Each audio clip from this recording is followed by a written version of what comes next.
ভাজবো শাপলা ফুলের বড়া। দেখুন ব্যাটারটা তৈরি করে দিয়েছি, চালের গুঁড়ো দিয়েছি, বেসন, কাঁচা লঙ্কা কুচি কুচি করে দিয়েছি, কালো জিরে দিয়েছি, নুন, হলুদ।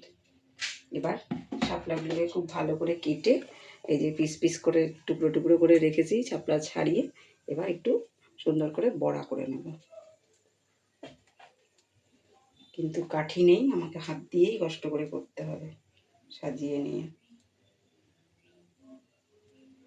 চারটে পরপর ধরে নিয়ে এরকম করে ব্যাটার চুবিয়ে দিয়ে দেবো।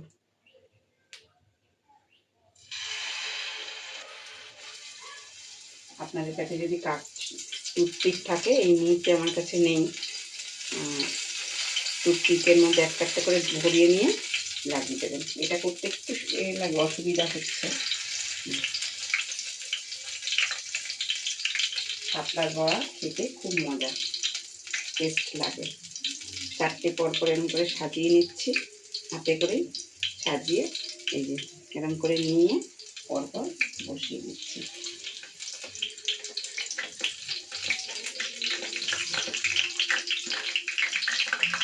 খুব ভালো লাগে খেতে। আপনারা টুথপিকে বেটে নেবেন, বেটে নিয়ে এরকম করে ধরে নিয়ে এরকম ভাজবেন, খুব সুন্দর লাগে।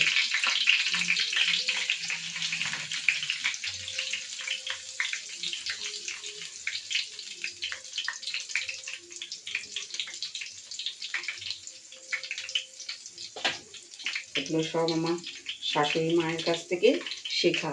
শাশুড়ি মা খুব ভালো করে এরকম করে ডুবিয়ে নিয়ে চারটে হাতের মধ্যে এরকম করে রেখে নিয়ে এরকম করে বসিয়ে দিচ্ছি।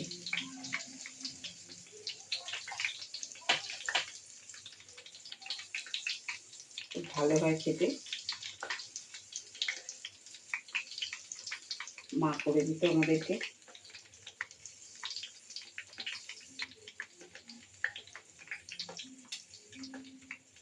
খেতে জানলে একটু, খেতে হলে একটু কষ্ট করতে হবে, তাই কষ্ট করে এগুলো একটু শিখে নিতে হবে। কেমন করে গ্যাসটা কমানো আছে, এবার একটু বাড়িয়ে দিলাম গ্যাসটাকে।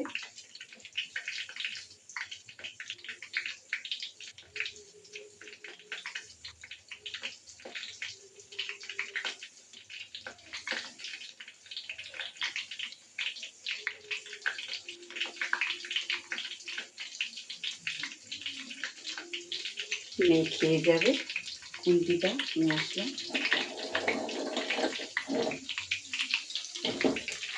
আসলে গ্যাসটা কমানো ছিল, এভাবে উল্টে পাল্টে খুব কড়া করে ভেজে নিতে হবে।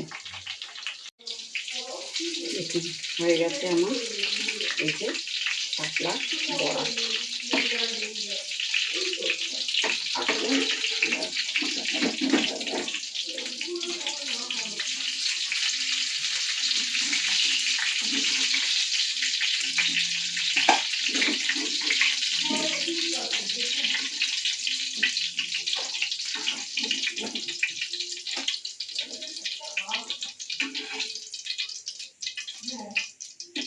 হয়ে গেল আমার শাপলার বড়া। দেখুন কেমন সুন্দর, খেতে ভীষণ টেস্ট।